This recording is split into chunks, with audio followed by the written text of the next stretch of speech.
Good morning on day 4 of Pastor's 16 days off. We're woken up on a relatively calm morning, still a little bit overcast. Hopefully it will brighten up later, but we're here at Womack Dyke at the moment, but just a short journey today. We're going to try and get up to Heigham because we've got some friends who are going to come out and meet us, but getting underway. I'll film any sights along the way as normal, and I hope you'll join us on the journey. Well, we've just come out of Womack Dyke and we're back on the Thurn now, heading up towards Heigham. And I know it's a very short journey today, but actually for me it doesn't really matter. Some days we do a lot of boating, some days we don't. It's really about relaxing, it's about having the holiday. And the plan is that we're going to meet with some friends up at Heigham today. It's just an easy place for them to come and find us. So much of the filming today will probably be on land, but that's alright. There are good sights to see. Well, we're coming up on the first of the little cottages that line the River Thurn as we come up to Heigham. Lovely little houses, a lot of these. Some of them are available for hire over the summer, but a very nice retreat for people to come out to. Certainly I wouldn't mind owning one and being able to sit out by the river on a quiet day. It'd be very, very nice indeed. Well, we're coming up on another little site that is quite often photographed and posted on YouTube or Facebook, and it's this boat here. This is a very intriguing boat. People often ask what it's doing there, and they also ask about the little light that's on in the window. What is it there for? Well, I can give you an answer to that. The person who bought it and who owns it bought it as a project to repair and hasn't yet done it. It's been there for a very long time. But what's the significance of the light in the window? Well, it's quite simple really. That light is connected to the batteries, and of course being there and left there for quite a length of time, like all boats, water does get in and you need a bilge pump to pump that water back out again, and that light is there so that the owner, when he comes by it, can see that the batteries are charged up. If the light goes out, the bilge pump isn't working because the batteries have gone flat, and he knows that he needs to charge it up. Simple as that really. A lot of people speculate about what that light is doing there, but I think for most people they're just pleased to see that it hasn't sunk. But I'm sure that one day it will be back on the water. I hope that it is. I like to see boats salvaged rather than sunk. But there you go, that's a sight that a lot of people see and a lot of people ask about. Well, this is the first set of moorings that we could go on, and you can see it's relatively empty, so there shouldn't be a problem, but we'll go further up and see if there's any up by the Staithe. If not, we'll come back and we'll moor down here. It's a lovely spot and I wouldn't mind spending the night here quite happily. Up there you can see one of the sheds of the Herbert Woods boatyard, a very quite a sizable hire fleet that they still have on the Broad, but it's just opposite that we'll find out in a moment whether we've been fortunate and we've got a mooring or not. Otherwise we'll turn around and we'll go down on one of those quiet moorings that we saw just now. Well, here we are, we're moored at Heigham. That's what we were hoping for. There was only one space available, but that's all we need, so it's really not a problem at all. So we're here for the day and for our first night here, because we're meeting with family here tomorrow, although we'll probably have to change moorings because you're only supposed to be on for 24 hours on any particular mooring, and sometimes it does pay to be a small boat. It was only a small space, but we're only 26 foot long and we were able to fit in. But this is a lovely spot. Hopefully it'll be a lovely day. We'll be watching people going in and out of the boatyard today, some of them for their very first run on a boat, so that can sometimes be very, very interesting. But anyway, we'll go in a while and check out some of the sights of Heigham.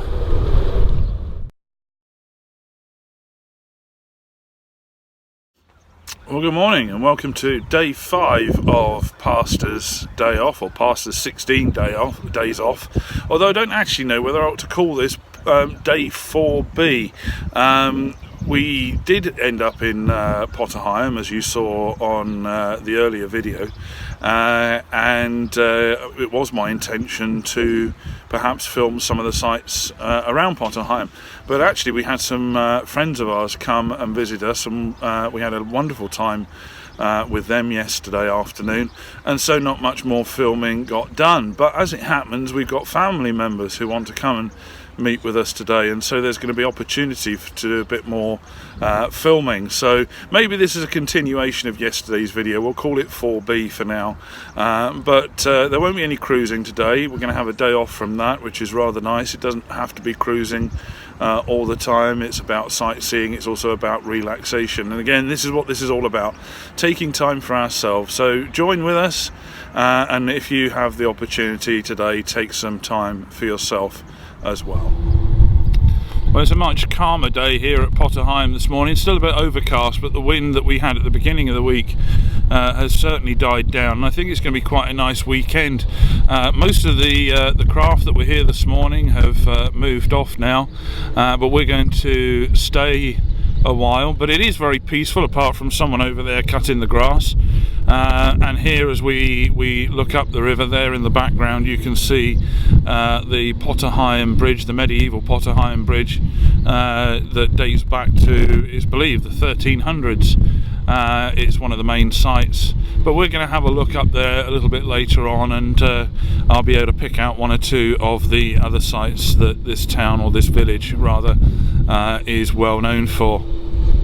Well, I thought I'd take a little bit of a wander up while I'm waiting for family to come, possibly because I won't have much time to do filming later, just to film some of the sites of Heigham, for those who don't know Heigham, and even for those who do, who just like the sites.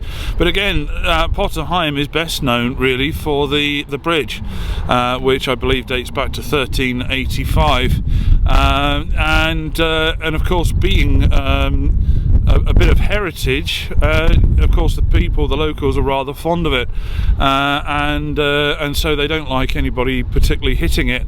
And so if you come down here on a hire boat especially, and you want to go through, then you're required to employ the services of the bridge pilot here, and you will be charged £20 on your fuel deposit, or taken off your fuel deposit at the end of the holiday, for the privilege of being taken up and back again. Of course, people do try and do it on their own if they've got their own boats, and of course sometimes it can go very wrong indeed.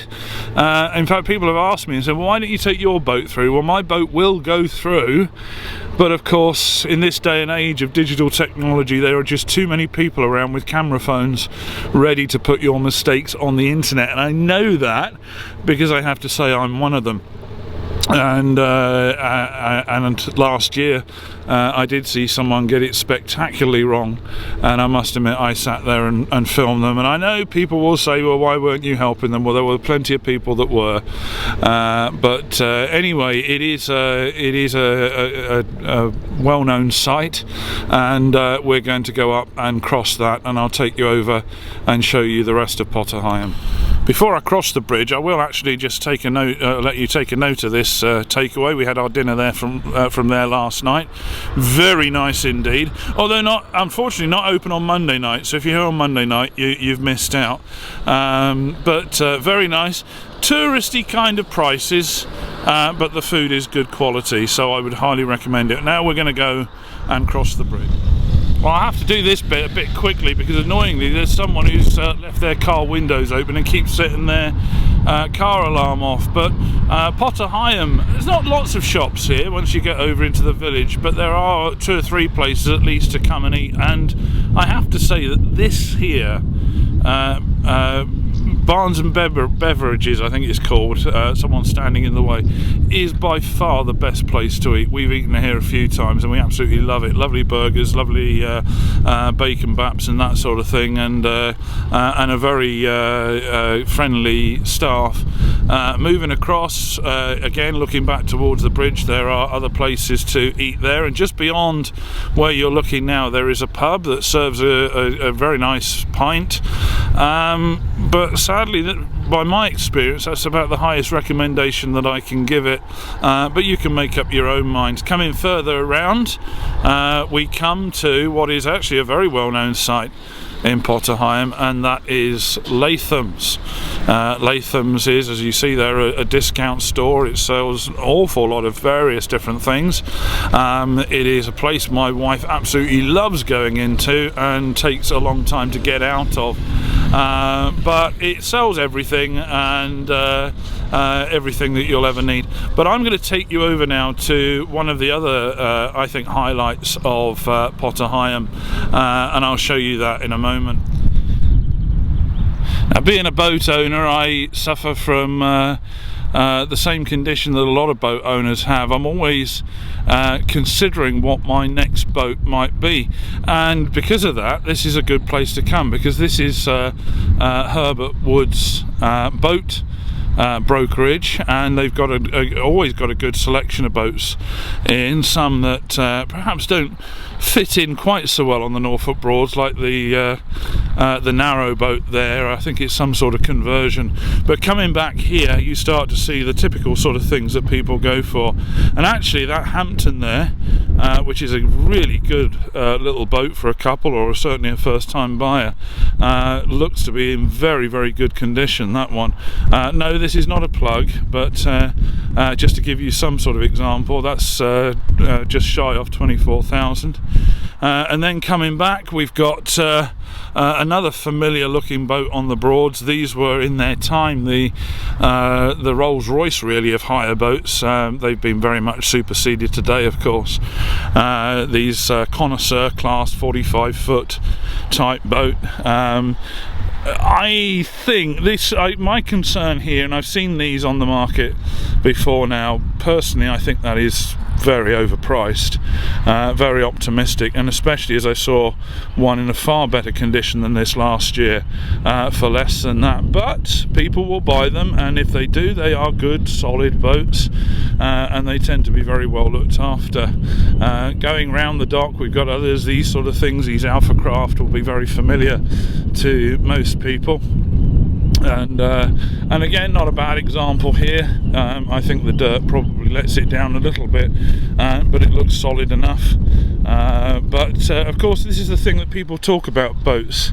They'll come down to places like this, they'll see the price of a boat and they think, wow, yes, that is affordable. But of course, once you buy it, that's when the bills really do start totting up. You've got to have very, very deep pockets. But all hobbies tend to be expensive, so if you're going to have a hobby, you might as well have this. This here, of course, is a very, very different kettle of fish. Very modern, twin engine, very good on the Broads, although with that height of cockpit, the likelihood is you're not going to get under too many bridges. But if you can get that out on Braden and open her up, you'll have an awful lot of fun. Sorry about that. Now, coming down here, I think this is actually one of the saddest sights, I have to say. These here, the Bounties, these are what I would call the bread and butter of the hire fleets. These have been around for years. In fact, the design is nearly 50 years old, and in good condition. These go for an awful lot of money, but this one sadly looks very, very neglected. If you look, the paintwork is not particularly good. I believe that a lot of work has been done on the inside of it. I don't know what sort of engine it's got in it and how well it's been maintained, but you can see the rubbing strip down the side is is coming off and will need to be replaced. But for somebody who doesn't mind a project, for somebody who doesn't mind doing a little bit of DIY, it could be, and it would be, a very nice boat. And actually people have even bought these as liverboards, and certainly over the years I've been on boats, these are the ones that we've hired the most. Solar panels on top, there has been work done, but it needs a lot more work doing to it. But for me, this is one of the best sites. I love coming down here when we're on the Broads, when we're in the area, and just seeing what's for sale, fueling my dreams perhaps. And of course this is the one remaining site to mention, I suppose, and this is Herbert Wood's hire fleet, still one of the biggest hire fleets on the Broads, and has certainly stood the test of time where other hire fleets have fallen away and had to close. But one thing that I can say is that there has been a bit of a revival on the Broads. Some of the boat companies now, the hire companies, are building and buying in new boats. I mean, you can see over here the typical sort of modern cruiser that people are going for. Very well fitted out, very comfortable. So the Broads is coming alive again. I think for most of us who love the Broads, that's a reason for great celebration. But I'm just about to be drowned out by a mower coming up, so I'll sign off for the moment. And of course, if you're not able to actually come out and spend a few days on a boat, you can always hire one for the day. And this is the Herbert Woods day hire fleet. You've got the older ones in the foreground here, and you've got the much newer ones. In fact, these boats are new. They're made here at Herbert Woods, and they're like almost like the cruisers that you could go out and hire for a few days, but they're set up for what they call picnic boats. They're set up for a day, and so you can have a certain degree of a luxury, if you can afford it, a certain degree of a luxury for your day out. And this is Heigham from the upstream side of the bridge. This will take you all the way up to Hickling Broad for those who are brave enough to come under the bridge. Of course, if you're in something that's only about that size, then you've got really no problem at all.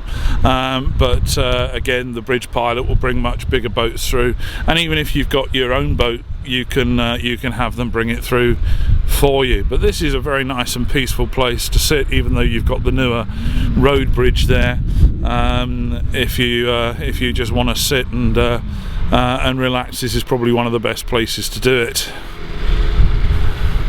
Well, that's just a brief tour of Heigham. I trust you've enjoyed it, and if you have, come and check out the place for yourself. It's a great place to stop off if you're on your boating holiday.